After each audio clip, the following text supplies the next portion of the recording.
Oke,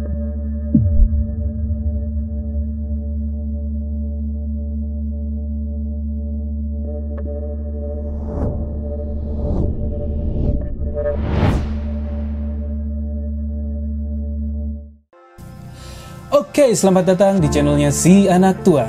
Dan kali ini gue Nanda ingin menyapa dulu kalian semua. Semoga sehat-sehat aja, semoga ditambah rezekinya, dan ditambah jodohnya. Nah, dalam kesempatan kali ini gue akan mereview sebuah film yang premier pada tanggal 6 Maret 2019. Sebuah film dari Marvel yang udah kita tunggu-tunggu nih ya, yang ada di post kreditnya Infinity War. Apalagi kalau bukan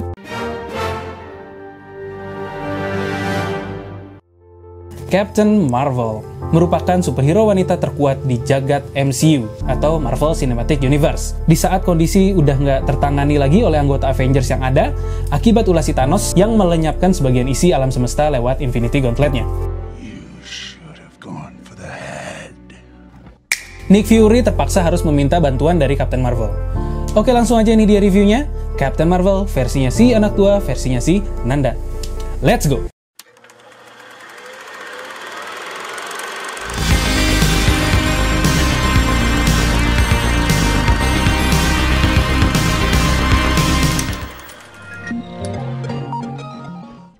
Oke, sebelumnya gue pengen ngejelasin dulu sinopsisnya sedikit nih ya kepada kalian. Captain Marvel atau First di sini terus-menerus dihantui oleh seorang dari masa lalunya di dalam mimpi yang dia tidak bisa ingat sama sekali. First tergabung dalam Star Force atau ksatria elit dari planet Hala yang sedang dalam pertempuran panjang dengan bangsa Skrull, ras yang bisa merubah-rubah wujud fisiknya menyerupai orang-orang yang pernah mereka lihat. Dalam menjalankan misinya, ia terjatuh ke bumi, dan misteri tentang masa lalunya mulai terpecahkan ya sedikit demi sedikit sejak pertemuannya dengan seorang agent S.H.I.E.L.D., Nick Fury. Nah, dan disinilah awal mula Nick Fury membentuk The Avengers, dan kemana aja Captain Marvel selama ini. Oke, lanjut to the first impression of the movie. Nah, yang pertama nih ya, nggak seperti biasanya. Kali ini opening logo Marvel dipenuhi oleh gambar dan foto Stan Lee. Kayaknya ini merupakan suatu bentuk tribute dari Marvel kepada Stan Lee, yang telah melahirkan tokoh-tokoh superhero dari Marvel. Dan kita juga mau mengucapkan terima kasih nih kepada mendiang Stan Lee, karena telah menciptakan tokoh-tokoh tersebut sehingga karya-karyanya bisa kita nikmati sampai sekarang. I guess one person can make a difference. Oke, nah bisa dibilang Captain Marvel ini cukup standar di paruh awal film ini berjalan. Bahkan terasa boring. Tapi kita cukup dibuat penasaran dengan asal-usul Captain Marvel. Dan siapa nih orang yang terus-menerus muncul di mimpinya? Oke, lanjut to the good things of the movie. Plot yang to the point, tidak dragging dari pertengahan menuju akhir.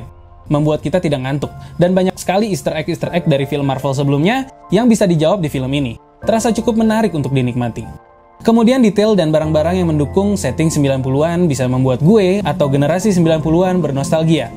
Kayak toko rental film, terus telepon umum, Game Boy, pager, PC jadul dengan monitor tabung plus Windows 95-nya. Kemudian penggambaran Captain Marvel sebagai superhero terkuat di Marvel ditampilkan dengan cukup baik.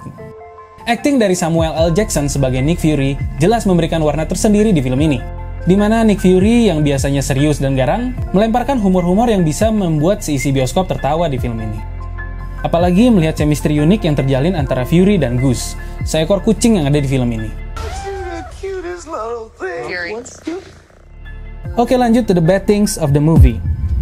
Nah, kalau kita bicara dari karakter anggota Avengers yang ada, terlihat sangat kuat nih dari segi karakternya. Seperti Captain America yang karakternya berjiwa pemimpin, serius dan cool, terus ada Iron Man yang memiliki karakter humoris dan arogan, Bruce Banner atau Hulk yang selalu cemas dan terlihat bingung. Nah, kita tidak menemukan itu di sini. Captain Marvel yang diperankan oleh Brie Larson tidak jelas nih mau dibawa kemana karakternya. Kemudian acting dari Brie Larson sendiri yang merupakan pemenang dari Oscar 2016 dalam kategori Best Actress dalam film Room bisa dibilang standar banget di sini. Beberapa kali jokes atau lawakan yang dilemparkan oleh Larson terasa sangat hambar. Penggambaran sifat labil emosional dari Captain Marvel juga tidak ditampilkan secara jelas. Acting Jude Law juga tidak terlalu diekspos, hanya dalam batas standar. Tampaknya tidak terlalu membawa perubahan yang besar nih kalau bukan Jude Law yang membawa peran sebagai Yon-Rogg. Jadi hanya terkesan numpang lewat gitu ya.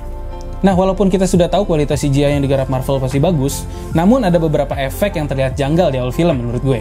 Dan beberapa placement yang digarap kurang rapih dan terasa terlalu frontal. Premis atau konflik secara keseluruhan bisa dibilang sangat sederhana, karena mungkin film ini dibuat hanya sebagai bridging menuju Avengers Endgame. Jadi kasusnya kayak Captain America The First Avenger sebelum Avengers sendiri itu rilis. Sehingga nampaknya tidak mungkin membuat film ini lebih bagus dari Endgame nantinya. Iya dong. Oke, langsung aja ke kesimpulannya. So, Captain Marvel ini bisa kita nikmati hanya sebatas hiburan, seperti film-film superhero pada umumnya. Tidak ada yang terlalu menarik dari segi ceritanya, tapi buat kalian yang mau tahu nih siapa Captain Marvel, kenapa salah satu mata Nick Fury itu ditutup, dan kenapa Nick Fury menghubungi Captain Marvel lewat pager gitu ya, nggak lewat alat-alat komunikasi yang udah canggih, nah kalian boleh deh nonton film ini.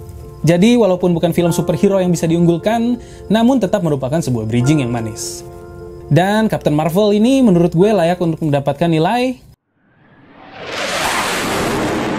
She's just the beginning.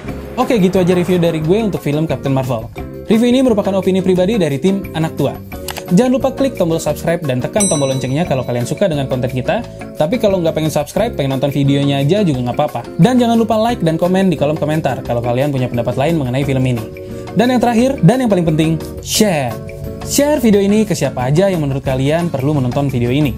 Oke, gitu aja dari gue. Nanda izin pamit, play original, bangga main original, dan jangan lupa bersyukur. Bye-bye.